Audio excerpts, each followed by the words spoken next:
வணக்கம். நீங்கள் இணைந்திருப்பது வெற்றி டிவி லஞ்ச் பிரேக் செய்திகளுடன். செய்திகள் வாசிப்பவர் கஜிதா திருநாவுக்கரசு. வாரியப்பொல மினுவங்கட்டி அருகே விபத்துக்குள்ளான இலங்கை விமானப்படையின் K8 ரக பயிற்சி விமானத்தில் இருந்து பாதுகாப்பாக தரையிறங்கிய 2 விமானிகளும் குருநாகல் போதனா வைத்தியசாலையில் அனுமதிக்கப்பட்டுள்ளனர். அவர்களது நிலைமை பாரதூரமாக இல்லை என விமானப்படை தகவல்கள் தெரிவிக்கின்றன. விமானிகள் பயிற்சி பெறும் கபீர் ரக விமானம் வாரியப்பொல மினுவங்கட்டே பகுதியில் இன்று காலை விபத்துக்குள்ளானது. விமானிகள் இருவரும் பாராசூட்டின் உதவியுடன் பாதனிய பகுதியில் தர இறங்கியதாக இலங்கை விமானப்படையின் பேச்சாளர் குரூப் கேப்டன் இறந்த தீகனகே தெரிவித்துள்ளார். தென்னந்தோப்பு ஒன்றில் விபத்துக்குள்ளான விமானம் முற்றாக எரியுண்டுள்ளது. விமானம் விபத்துக்குள்ளான மீட்டும் விமானிகள் தரையிறங்கிய பகுதிகளுக்கு 2 உலங்கு வானூர்திகள் அனுப்பி வைக்கப்பட்டுள்ளதாகவும் இலங்கை விமானப்படையின் பேச்சாளர் தெரிவித்துள்ளார். நாசாவின் ஜேம்ஸ் வெப் தொலைநோக்கியானது புதிய கிரகத்தை கண்டுபிடித்துள்ளது. இந்த புதிய கிரகம் பூமியை விட 5 மடங்கு பெரியது என நாசா தெரிவித்துள்ளது. பூமியில் இருந்து 41 ஒளியாண்டுகள் தொலைவில் இந்த கிரகத்தை நாசா கண்டுபிடித்துள்ளது. முக்கியமாக புதிய கிரகத்தில் கணிசமான அளவு வைரங்கள் இருக்கலாம் என்றும் ஆராய்ச்சியாளர்கள் நம்புகின்றனர். கிரகத்தின் நிறை 1/3 பங்கு வைரங்களால் ஆனது என்று ஆராய்ச்சியில் தெரிய வந்துள்ளது. இந்த கிரகத்தில் வைரம் போன்ற கார்பன் சார்ந்த கட்டுமானங்கள் இருக்கலாம் என்றும் சொல்லப்படுகிறது. சர்வதேச சந்தையில் மசகு எண்ணெயின் விலை இன்றைய தினம் சற்று அதிகரிப்பை பதிவு செய்துள்ளது. உலக சந்தையில் WTI ரக மசகு எண்ணெய் பீப்பாய் ஒன்றின் விலை 68.26 அமெரிக்க டாலராக அதிகரிப்பை பதிவு செய்துள்ளது. அத்துடன் பிராண்ட் ரக மசகு எண்ணெய் பீப்பாய் ஒன்றின் விலை 72 அமெரிக்க டாலராக அதிகரித்துள்ளது. இதேவேளை உலக சந்தையில் இயற்கை எரிவாயின் விலை இன்றைய தினம் 3.93 அமெரிக்க டாலராக வீழ்ச்சியை பதிவு செய்துள்ளது. கிராண்ட் பாஸ் காவல்துறை பிரிவிற்குட்பட்ட நாகலகம் வீதிய பகுதியில் கடந்த 17ஆம் தேதி உந்துருளியில் சென்ற இருவர் துப்பாக்கிச் சூட்டுக்கு இலக்காகி காயமடைந்த சம்பவம் தொடர்பில் பெண் ஒருவர் கைது செய்யப்பட்டுள்ளார். இச்சம்பவத்திற்கு உதவிய குற்றத்திற்காக ராஜகிரிய காவல்துறை விசேட அதிரடிப்படை முகாமின் அதிகாரிகள் குழுவினால் சந்தேக நபர் ஒருவர் கடந்த 18ஆம் தேதி கைது செய்யப்பட்டார். சந்தேக நபரின் மனைவியும் நேற்றைய தினம் கிராண்ட் பாஸ் காவல்துறையினரால் கைது செய்யப்பட்டுள்ளார். சந்தேக நபர் கொட்டுவில வெள்ளம்பிட்டிய பகுதியைச் சேர்ந்த 24 வயதுடையவர் என தெரிய வந்துள்ளது. கிராண்ட் பாஸ் காவல்துறை மேலதிக விசாரணைகளை மேற்கொண்டு வருகின்றனர். போலீஸ் ஊடக பேச்சாளர் பதவிக்கு பொருத்தமான அதிகாரி ஒருவரை நியமிக்கும் வரையில் தான் குறித்த பதவியின் பொறுப்புகளை நிறைவேற்ற கடமைப்பட்டுள்ளதாக போலீஸ் ஊடக பேச்சாளர் போலீஸ் அத்தியட்சகர் புத்திக மனதுங்க தெரிவித்துள்ளார். இன்றைய தினம் போலீஸ் மேலதிக படை தலைமையகத்திற்கு முன்னாள் ஊடகங்களுக்கு கருத்து தெரிவிக்கும் போதே அவர் இதனை தெரிவித்துள்ளார்.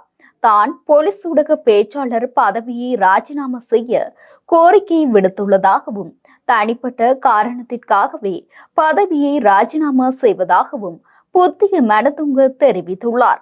இதேவேளை தனிப்பட்ட காரணத்திற்காக இடமாற்றம் ஒன்றை கோரியுள்ளதாகவும் அந்த கோரிக்கை நிறைவேறும் வரையில் போலீஸ் ஊடக பேச்சாளர் பதவியை தொடருவதாகவும் புத்திக மனதுங்க கூறியுள்ளார்.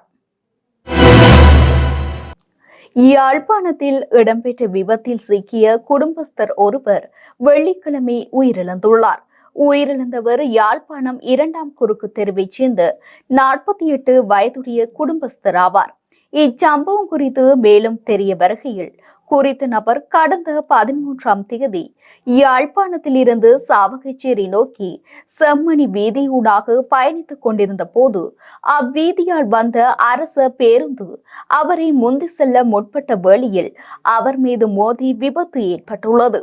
இந்த விபத்தில் படுகாயமடைந்த குறித்த நபர் யாழ்ப்பாணம் போதனா வைத்தியசாலையில் சிகிச்சை பெற்று வந்த நிலையில் சிகிச்சை பலனின்றி வெள்ளிக்கிழமை உயிரிழந்துள்ளார்.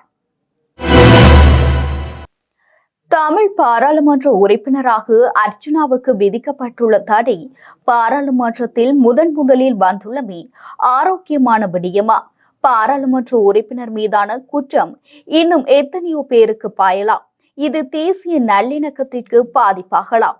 அர்ச்சுனா பேசிய சில விடயங்களில் தவறுகள் இருந்தால் ஒட்டுமொத்த தமிழ் மக்கள் சார்பாக அதற்கு மன்னிப்பு கேட்கின்றோம். முஸ்லிம் மக்கள் அதனை பெரிய விடயமாக எடுத்துக் கொள்ளக்கூடாது என்பது எமது வினயமான வேண்டுகோளாகும். வரலாறு எம்மை தவறாக குறிப்பிடக்கூடாது என்பதற்காகவே இதனை சுட்டிக்காட்டுகிறேன் என்று இலங்கை தமிழரசு கட்சியின் யாழ் மாவட்ட பாராளுமன்ற உறுப்பினர் ஸ்ரீதரன் தெரிவித்துள்ளார்.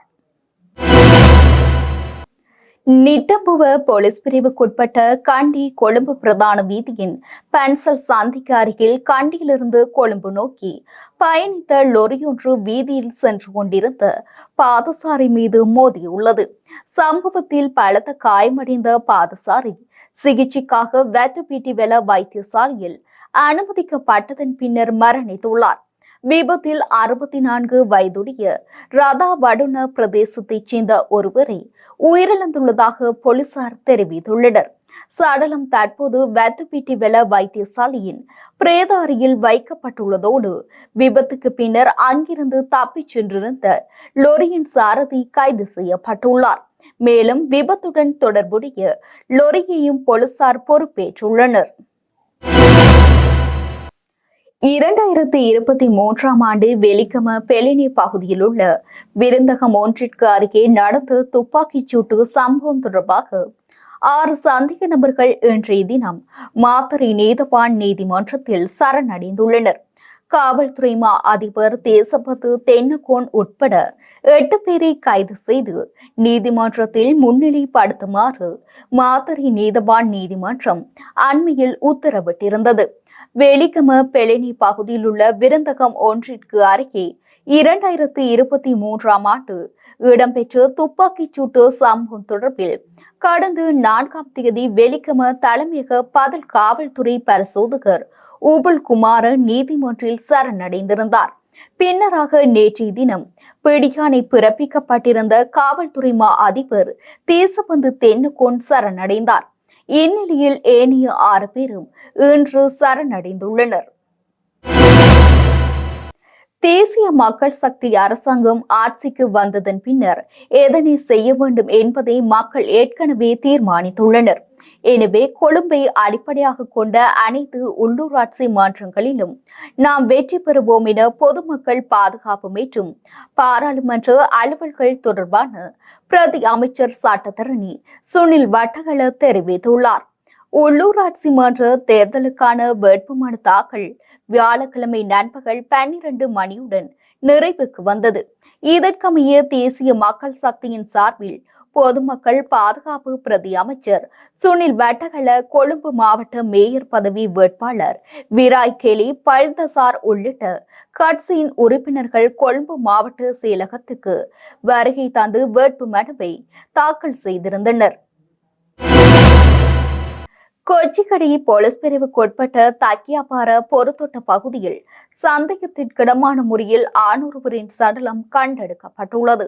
நேற்றைய தினம் இரவு போலீசாருக்கு கிடைத்த முறைப்பாடை தொடர்ந்து சடலம் கண்டெடுக்கப்பட்டதாக போலீசார் தெரிவித்துள்ளனர். உயிரிழந்தவர் கொச்சிக்கடை பகுதியைச் சேர்ந்த 30 வயதுடையவர் ஆவார். மேலும் சம்பவம் குறித்து கொச்சிக்கடை போலீசாருக்கு மேலதிக விசாரணைகளை மேற்கொண்டு வருகின்றனர். கொழும்பு மாநகர சபைக்கான மேயர் வேட்பாளர் யார் என்பதை இன்று அறிவிப்போம். அரசாங்கம் செல்லும் வழி தவறானது என்பதற்கான சமிஞ்ஞையை இந்த தேர்தலில் மக்கள் காண்பிப்பார்கள். இம்முறை உள்ளூராட்சி தேர்தலில் மக்கள் எமது வெற்றியை உறுதிப்படுத்துவர் என்று ஐக்கிய மக்கள் சக்தியின் பொதுச் செயலாளர் ரஞ்சித் மத்தும பண்டார தெரிவித்துள்ளார்.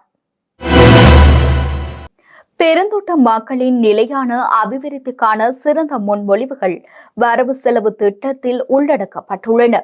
மக்கள் அதிகாரத்தை தமது சிறப்புரிமையாக கொண்டவர்களே வரவு செலவு திட்டத்தை கடுமையாக விமர்சிக்கிறார்கள். முறைமை மாற்றத்துக்கான தொடர்ச்சியை ஆரம்பித்துள்ளோம் என பிரதமர் கலாநிதி ஹரணி அமரசூரிய தெரிவித்துள்ளார். மத்திய வங்கியின் பிடைமுறை மோசடி கொடுக்கல் வாங்கலின் அர்ஜுன் அலோசியஸிடமிருந்து நிதி பெற்ற அரசியல்வாதிகளின் பெயர் விவரங்கள் வெகு விரைவில் வெளியிடப்படும் என வர்த்தகம், வாணிபம் மற்றும் உணவு பாதுகாப்பு அமைச்சர் வசந்த சமரசிங்க தெரிவித்துள்ளார். நாடாளுமன்றத்தில் நேற்றைய தினம் இடம்பெற்று 2025 ஆண்டுக்கான வரவு செலவு திட்டத்தில் நிதி திட்டமிடல் மற்றும் பொருளாதார அபிவிருத்தி அமைச்சு மீதான முதல் நாள் குழுநிலை விவாதத்தில் உரையாற்றும் போதே அவர் இவ்வாறு தெரிவித்துள்ளார். தெற்கு காசா பகுதியில் தரைவழி தாக்குதல்களை ஆரம்பித்துள்ளதாக இஸ்ரேல் ராணுவம் தெரிவித்துள்ளது. போர் நிறுத்தம் முடிவுக்கு கொண்டுவரப்பட்டதன் பின்னர் காசா பகுதியில் மேற்கொண்ட தாக்குதல்களினால் உயிரிழந்தவர்களின் எண்ணிக்கை அதிகரிக்கப்பட்டுள்ளதாகவும் சர்வதேச ஊடகங்கள் செய்தி வெளியிட்டுள்ளன. அதன்படி இஸ்ரேல் மேற்கொண்ட தாக்குதலில் 200 குழந்தைகள் உள்ளிட்ட உயிரிழந்துள்ளனர். குறித்த தாக்குதலில் 1042 பேர் காயமடைந்துள்ளதாகவும் அந்த தகவல்கள் தெரிவிக்கின்றன. இத்துடன் நமது லஞ்ச் பிரேக் செய்திகள் நிறைவடைகின்றன. தொடர்ந்து இணைந்திருங்கள் வெற்றி டிவியின் பிரதான செய்திகளுடன். Tidak.